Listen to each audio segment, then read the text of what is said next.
Hello student. तो देखिएगा बेटा, हम NTA IIT JEE main series को आगे बढ़ाते हुए आज के इस वीडियो लेक्चर में हम पेपर नंबर 2 के बारे में डिस्कस करेंगे। उसके अंदर भी ऑर्गेनिक केमिस्ट्री सॉल्यूशन। ध्यान दें, आपको वीडियो लास्ट तक देखना है। क्यों? क्योंकि मैं हर क्वेश्चन को उसके कॉन्सेप्ट के साथ एक्सप्लेन करूँगा। इससे आपका रिविजन भी हो जाएगा और आपको क्वेश्चन में क्या मिस्टेक होती है उसका भी पता चल जाएगा। तो देखिएगा पेपर नंबर 2 का फर्स्ट क्वेश्चन क्या है। तो यहाँ पर इस पेपर का क्वेश्चन नंबर फर्स्ट है, hybridization of the underline atom is affected when.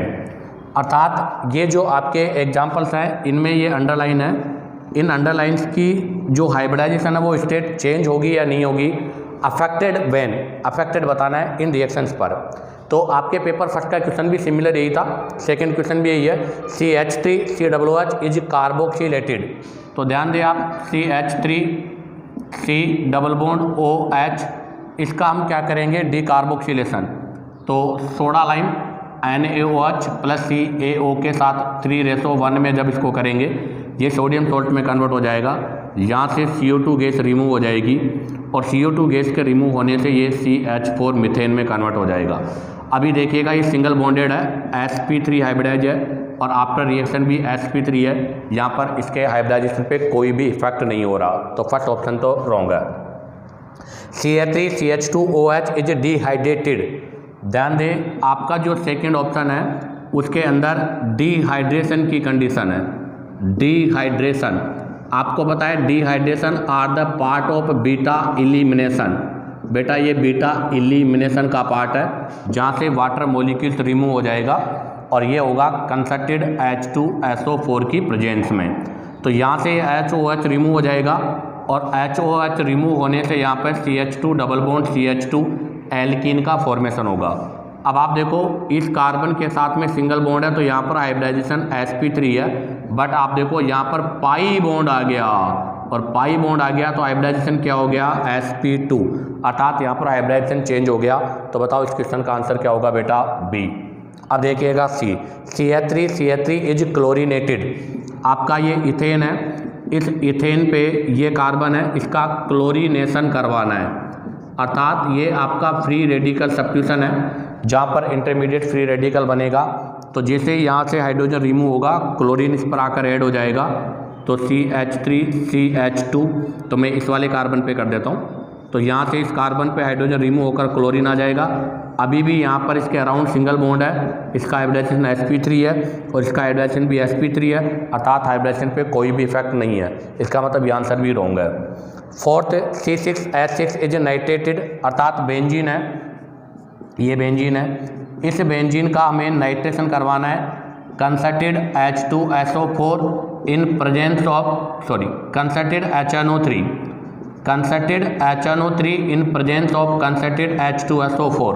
ये आपका इलेक्ट्रोफिलिक सब्स्टिट्यूशन रिएक्शन और नाइट्रेशन है और इसके अंदर हमेशा sp2। तो ये कार्बन पर कौन सा है, sp2 है। यहाँ पर नाइट्रेशन से आपके पास जो इलेक्ट्रोफाइल है वो NO2 प्लस है, नाइट्रोनियम। ये हाइड्रोजन को रिप्लेस करके नाइट्रोबेंजीन का फॉर्मेशन करेगा और अभी भी कार्बन का हाइब्रिडाइजेशन sp2 है क्योंकि यहाँ डबल बॉन्ड है। और इसमें सबसे इंपॉर्टेंट क्वेश्चन आता है कि सर यहाँ पर कंसर्टेड H2SO4 ब्रोंस्टेट बेस की तरह बिहेव करता है, ये ब्रोंस्टेट एसिड की तरह बिहेव करता है।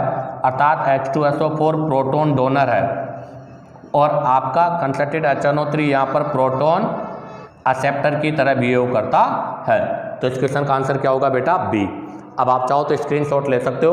अब हम यहाँ से नेक्स्ट क्वेश्चन के बारे में डिस्कस करेंगे। तो देखिएगा next question number 9, which of the following is nucleophilic addition reaction. आपको बताना है इनमें से कौन सा NAR है। तो देखो बेटा, मैं सबसे पहले बता दूं कि NAR is the part of carbonyl compound. Carbonyl compound का सबसे मेन रिएक्शन होता है न्यूक्लियोफिलिक एडिशन रिएक्शन। उसका रीजन क्या है कि ये इलेक्ट्रोफाइल और ये न्यूक्लियोफाइल है। जब ये यहाँ पर शिफ्ट हो जाएगा तो पार्शली नेगेटिव और पॉजिटिव। एक बार हम सबसे पहले इलेक्ट्रोफाइल का अटैक कराते हैं। अगर इलेक्ट्रोफाइल अटैक कराएगा तो आपको पता है ये कॉम्बिनेशन बनेगा और कार्बन पे पॉजिटिव होगा। इसके आउटर मोस्ट शेल में 6 इलेक्ट्रॉन है, अर्थात इसका ऑक्टेट जो है वो इनकम्प्लीट है। अब आपको पता है कि अगर इंटरमीडिएट ऑक्टेट इनकम्प्लीट है तो स्टेबल है, अनस्टेबल है, अनस्टेबल है, इसलिए ऐसा पॉसिबल नहीं है। इसलिए इस रिएक्शन में सबसे पहले अटैक करेगा न्यूक्लियोफाइल। तो जब यहाँ पर न्यूक्लियोफाइल अटैक करता है तो आप देखो इस आउटर मोस्ट शेल में 8 इलेक्ट्रॉन है, इसका ऑक्टेट कंप्लीट है और ये आपका स्टेबल इंटरमीडिएट है, इसलिए इसका फॉर्मेशन होता है। और इस पर फिर अटैक करता है कौन? आपका इलेक्ट्रोफाइल। तो इसका मतलब ये हुआ कि न्यूक्लियोफाइल तो लगेगा कार्बोनिल कार्बन पर और इलेक्ट्रोफाइल लगेगा ऑक्सीजन पर। अब हमें इसमें आंसर बताना है। तो पहला है cytolysis of ethyl chloride by NaOH। आपको पता है इथाइल क्लोराइड के साथ में NaOH के साथ में हाइड्रोलाइसिस। तो बेटा इथाइल क्लोराइड का सबसे मेन रिएक्शन होता है NSR, न्यूक्लियोफिलिक सब्स्टिट्यूशन रिएक्शन। तो ये तो NSR का पार्ट है जहां पर OH Cl को रिप्लेस कर देता है और CH3 CH2OH अल्कोहल का फॉर्मेशन करता है। और NSR में भी it is the part of SN2 जो कि 1 डिग्री हैलाइड है। सेकेंड है purification of acetaldehyde by NaHO4। बिल्कुल राइट, क्योंकि एसिटाल्डिहाइड कार्बोनिल कंपाउंड है और कार्बोनिल कंपाउंड का मेन रिएक्शन होता है NAR। कैसे देखो आप, ये है आपके पास एसिटाल्डिहाइड, इसका रिएक्शन आप करोगे NaHSO3। यहाँ पर आपका जो न्यूक्लियोफाइल है वो HSO3 माइनस है। तो जब यहाँ से रिएक्शन होगी तो देखो आपके पास जो प्रोडक्ट बनेगा उसमें यहाँ से जो प्रोडक्ट है वो हो जाएगा आपका SO3NaH, ये बन जाएगा। और ये जो प्रोडक्ट है वो आपका वाटर सोलेबल प्रोडक्ट है। इस वजह से इसको जब हम वाटर में डिसॉल्व करते हैं तो सोलेबल हो जाता है और सोलेबल होने की वजह से क्या होता है? प्यूरिफाई भी हो जाता है। क्या हो जाता है? प्यूरिफाई भी हो जाता है। तो यहाँ से प्यूरिफाई हो जाएगा और प्यूरिफाई होने की वजह से आपका जो है प्यूरिफिकेशन के लिए रेस्पॉन्सिबल है। इसके अलावा ये आइडेंटिफिकेशन में भी यूज किया जाता है। तो इसके साथ आंसर क्या हो जाएगा बेटा? बी। हाँ, इसमें ध्यान रखना बेटा, यहाँ पर OH आएगा। तो ये प्यूरिफिकेशन के लिए भी रेस्पॉन्सिबल है और आइडेंटिफिकेशन के लिए भी रेस्पॉन्सिबल है। हम ऐसे भी कह सकते हैं कि ये एल्डिहाइड था, वो क्या था? इम्प्योर। ये आपका सॉल्ट बना व्हाइट क्रिस्टल सॉल्ट है और जब इसको वाटर में डिसॉल्व करेंगे तो वापस एसिटाल्डिहाइड का फॉर्मेशन हो जाएगा और ये एसिटाल्डिहाइड प्योर फॉर्म में होगा। सी लिखा था अल्काइलेशन ऑफ एनीसोल।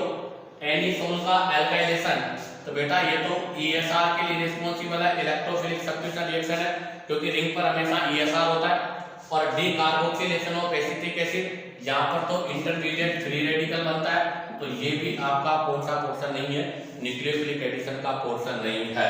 हाँ, इसमें मैं अल्काइलेशन वाला पोर्शन आपको एक्सप्लेन कर दूं कि ये आपका एनीसोल है और जब इसका हम अल्काइलेशन करेंगे CH3CH के प्रेजेंस में और लुईस एसिड में, तो आपको पता है OCH3+Mn अर्थात ऑर्थो पैरा डायरेक्टर है और ऑर्थो पैरा डायरेक्टर होने की वजह से ऑर्थो पर मिथाइल और पैरा पर मिथाइल ग्रुप आकर ऐड हो जाता है, इसलिए ये भी ESR का पार्ट है। तो इसका आंसर होगा बी। अब आप चाहो तो यहाँ से इसका स्क्रीनशॉट ले लो। अब हम यहाँ से नेक्स्ट क्वेश्चन के बारे में डिस्कस करेंगे। तो देखिएगा next question number 12, which of the following will have least hindered rotation about carbon carbon bond। इसका मतलब है least hindered rotation का मतलब हो गया बेटा फ्री रोटेशन। इसके बारे में डिस्कस करना चाह रहा है फ्री रोटेशन, और हमें पता है कि free rotation is possible only single bond, और सिंगल बॉन्ड का मतलब हो गया एल्केन।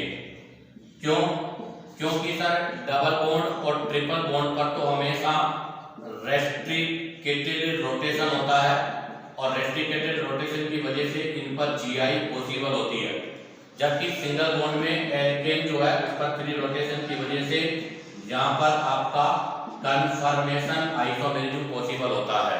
तो इसका मतलब क्वेश्चन का आंसर एसिटिलीन रॉन्ग, क्योंकि यहाँ पर ट्रिपल बॉन्ड है। सेकंड है हेक्साक्लोरोइथेन, अर्थात ये पॉसिबल हो सकता है CCl3 और CCl3। इथेन ये भी पॉसिबल हो सकता है। इथाइलिन ये भी रॉन्ग, क्योंकि यहाँ पर भी कार्बन कार्बन के बीच में डबल बॉन्ड है। तो A और D में तो रेस्ट्रिक्टेड रोटेशन है, B और C में सिंगल है, लेकिन वो कह रहा है लीस्ट हिंड्रेटेड, क्राउडिंग कम होनी चाहिए। तो आप जरा देखो इसमें क्लोरीन क्लोरीन और क्लोरीन बी ऑप्शन में देखो एक कार्बन के अराउंड 3 क्लोरीन है, तो आपको पता है क्लोरीन का साइज लार्ज है और इसलिए यहाँ पर रिपल्सन मोर होगा।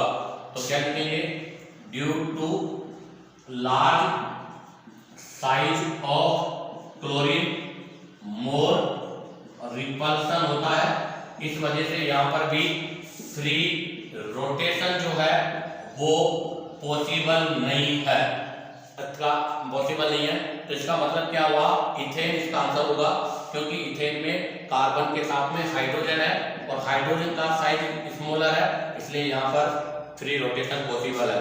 तभी तो अगर हम इथेन की बात करें तो इथेन के 2 कन्फर्मर्स होंगे, मोस्टली 2 है, वैसे तो इनफाइनाइट होते हैं। एक एपिलेट फॉर्म है और जब इसको हम 60 डिग्री पे रोटेट कर देते हैं तो बताओ क्या बन जाता है, स्टैगर्ड फॉर्म बन जाता है। तो एक एपिलेट फॉर्म है, एक स्टैगर्ड फॉर्म है और एक और फॉर्म होती है इसकी एसक्यू फॉर्म, जिसके अंदर तो इसमें तो थीटा है 0 डिग्री, इसमें है थीटा 60 और एक ऐसी फॉर्म जिसमें थीटा की वैल्यू 0 से तो बड़ी और 60 से लेस होती है, उसको बोलते हैं स्क्यू फॉर्म। तो इस क्वेश्चन का आंसर क्या होगा बेटा, सी। अब हम यहाँ से नेक्स्ट क्वेश्चन के बारे में डिस्कस करेंगे। तो देखिएगा बेटा next question number 16, in the hydroboration oxidation reaction of propene with diborane H2O2 NaOH the organic compound is.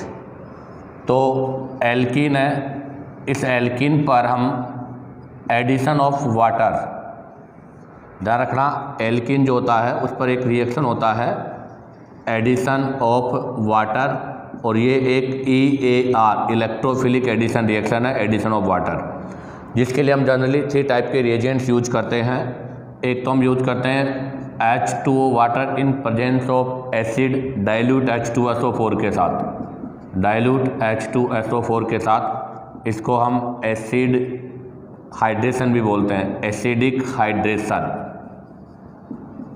Second हम यूज करते हैं HgOAC oxy mercuration and D mercuration, इसको बोलते हैं ऑक्सी मर्क्यूरेशन डी मर्क्यूरेशन, जो कि मर्क्यूरिक एसीटेट की presence में और NaBH4 इन बेस मीडियम ये यूज करते हैं।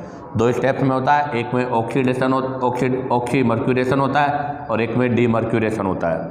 और जो थर्ड है उस थर्ड में हम यूज करते हैं HBO हाइड्रोबोरेशन ऑक्सीडेशन, जो होता है बोरेन और THF, उसके साथ में H2O2 hydrogen peroxide OH-।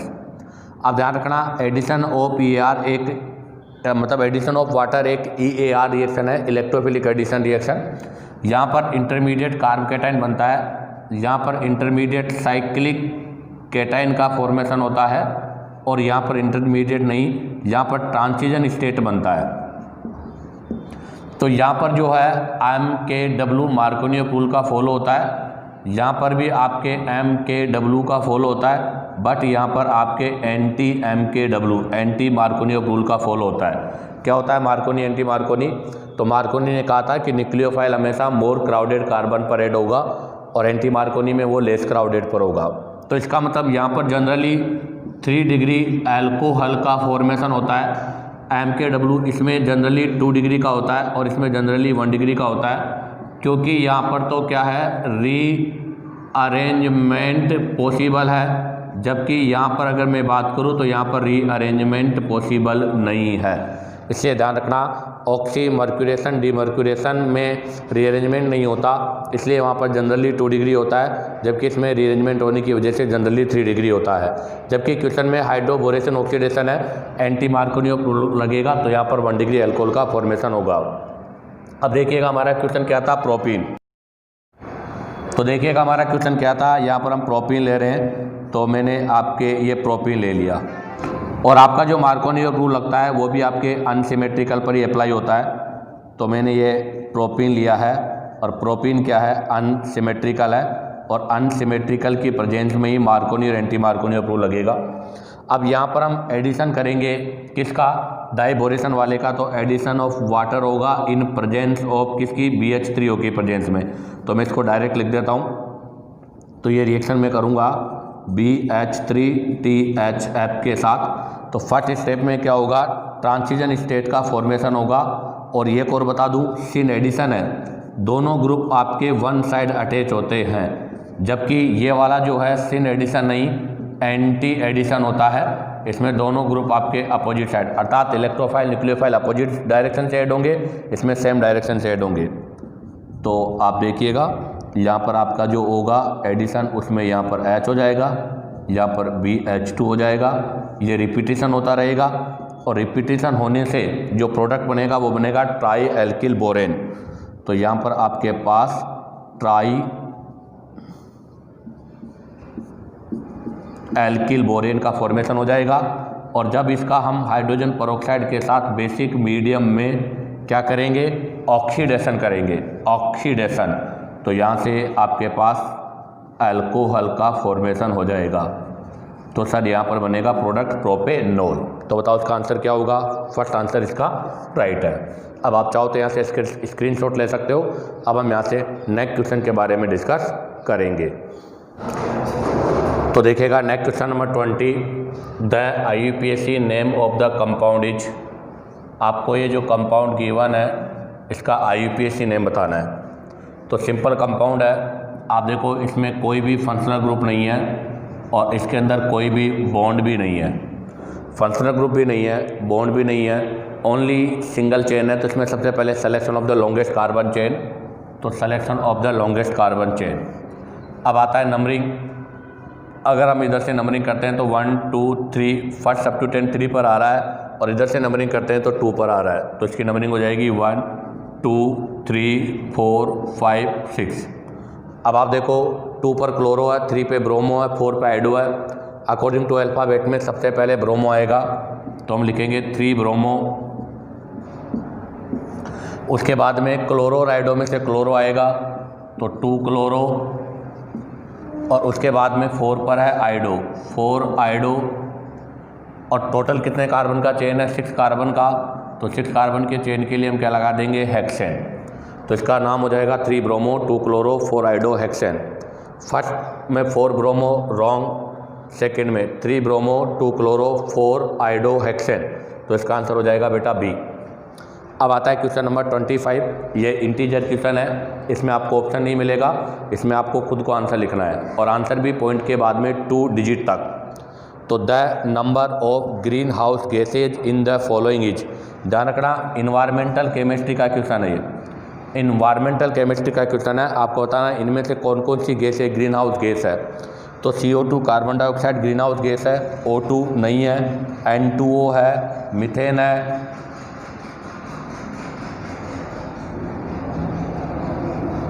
Chlorofluorocarbon है, CO नहीं है, वाटर वेपर वाटर है, और ओजोन है। तो बताओ कितनी गैसें हैं जो ग्रीन हाउस से रिलेटेड है? 1 2 3 4 5 6। तो आंसर क्या होगा? 6.00, ये इसका आंसर होगा। इसी के साथ आपका NTA IIT JEE mains paper number 2 complete होता है। उम्मीद करता हूँ कि वीडियो पसंद आया होगा। अगर वीडियो पसंद आया हो तो लाइक, सब्सक्राइब और शेयर करो, ताकि आपको न्यू नोटिफिकेशन मिलता रहे।